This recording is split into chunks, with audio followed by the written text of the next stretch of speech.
It's 8 o'clock in the morning. I'm in Paso, Nuevo, and I'm waiting for a boat to Isla Fuerte. It's a little bit cloudy today. I hope it's not gonna rain, but all I want to do is a little bit of snorkeling to see the coral reefs and the fishes.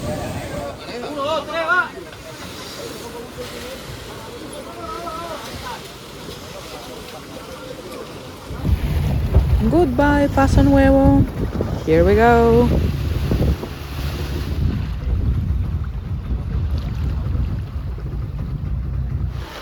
Guess what? It's raining. Finally, it stopped raining. So I'm here with my guide Lewis, and we're going to walk around the island for a little bit and then snorkeling. And Lewis says it's been 4 months since it rained, so it's the first rain in 4 months. Wow. Gigantic tree. It's about 400 years old. Just look at the size of it. So cool. And another gigantic tree, el árbol que camina, which means the tree which walks. The tree is over 500 years old and it has about 160 trunks. Starts as a root, so this is already a hanging root, and whenever it reaches the ground it will form a new trunk of the tree. The only tree like this on the whole island, and actually in this part of Colombia. Supposedly it came from Amazonas. He came here to the island with a bird. Just a small seed which reached the ground and became this gigantic tree.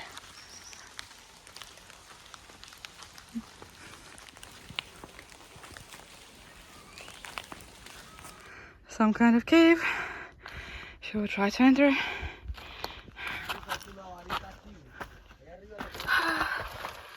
There isn't much space here, so you have to really like crawl. Oh my god, what am I doing here? Ooh, gigantic spider. Ooh. Super sweaty after the cave. And now I'll continue through this beautiful palm tree jungle. Mangoes. And going to the beach. I can really go for a swim now. Look, an interesting detail. There are these kind of old corals everywhere. They use them as building stones, as decoration. They're just everywhere. Let's see how the snorkeling here is.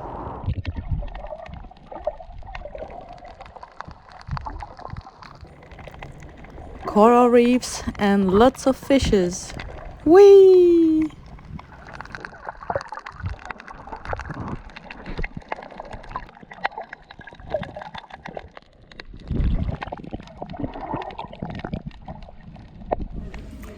And now I'm waiting for a boat to go back.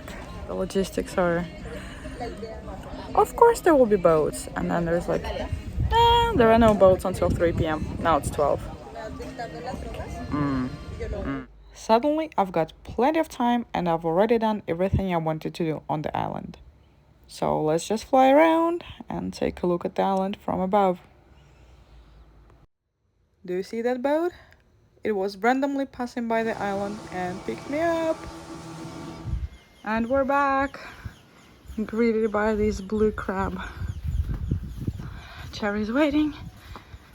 Quickly shower and let's go. Alright, it's 3 p.m. I just showered. I don't know if my hair is still wet from the shower or already wet from the sweat. But yeah, we're ready to go. Heading to Arboletes.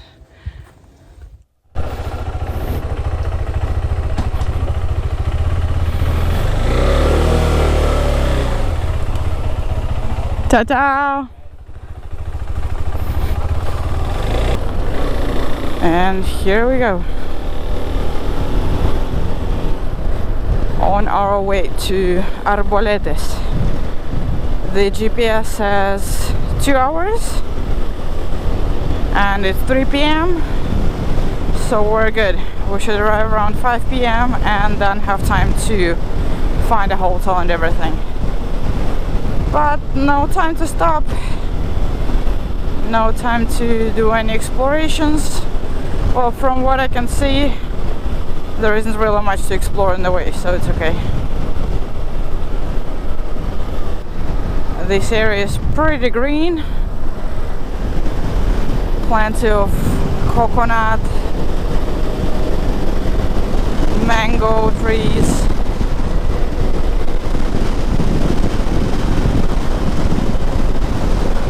Look what we've got here. Curves.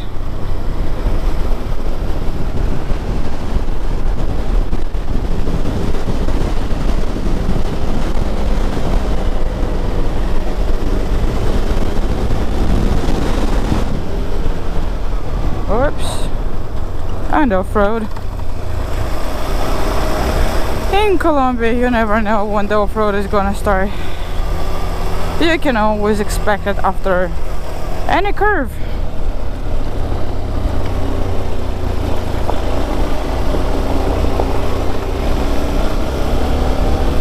I asked if it was an asphalt road, and guess what I've been told? Yeah, it's all asphalt and it's really good quality. I don't know if the locals are just immune to off-road, like they don't even notice it, or they actually consider this to be asphalt road, or they're just making fun of me. I mean, I'm happy it's like this. I really don't mind. Keeps me awake.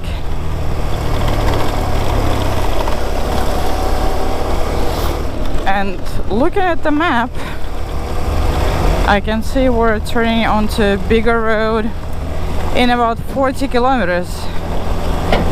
So I assume the rest of the road, I mean the rest of the 40 kilometers is going to be like this.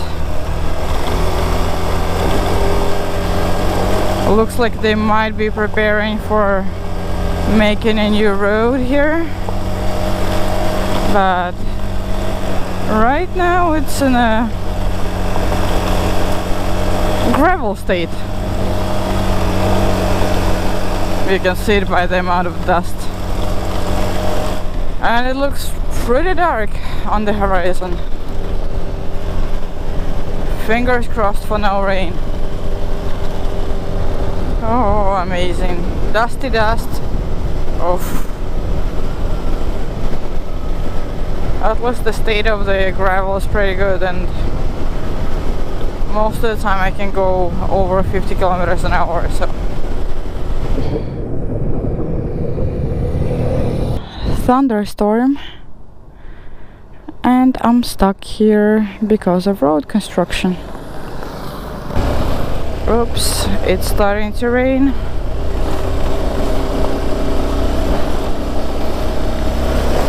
But it looks like the paved road is starting at the same time. Should I try to find a shelter or put on waterproofs or just speed up? Tough choice, tough choice.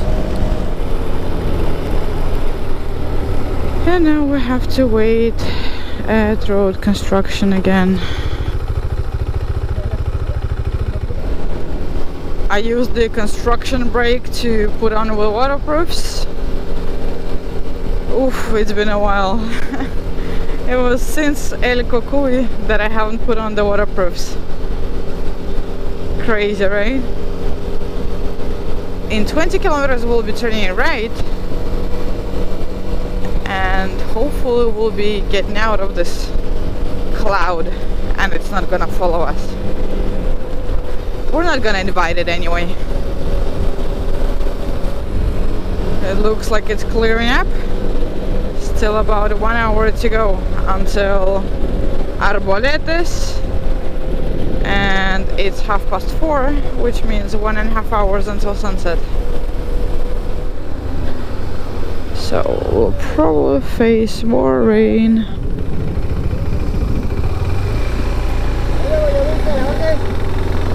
what they're selling,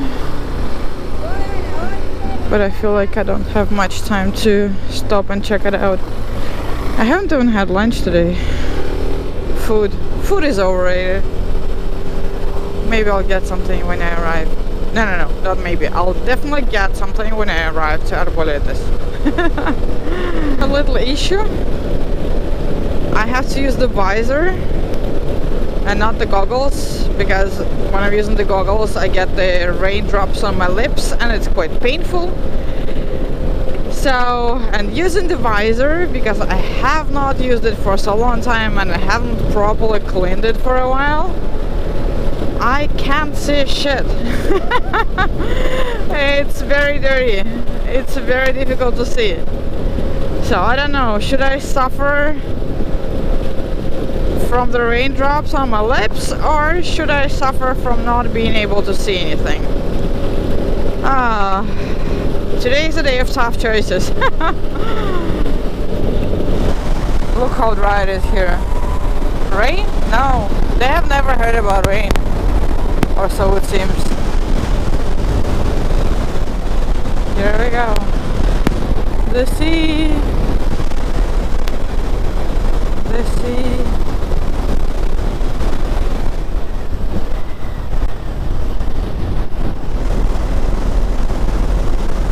All the trees without leaves. Like, this is something I would expect in Europe in late October. Ignore the palm trees, of course. Palm trees are not a part of this equation.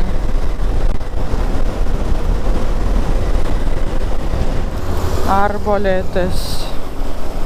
It doesn't really look like a beach town. Definitely not this part.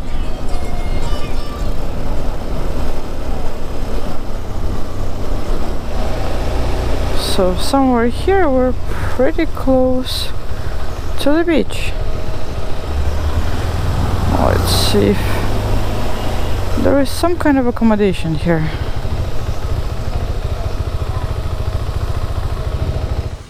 We made it to the beach for the sunset. And it started to rain a little bit here as well. Alright then, time for food.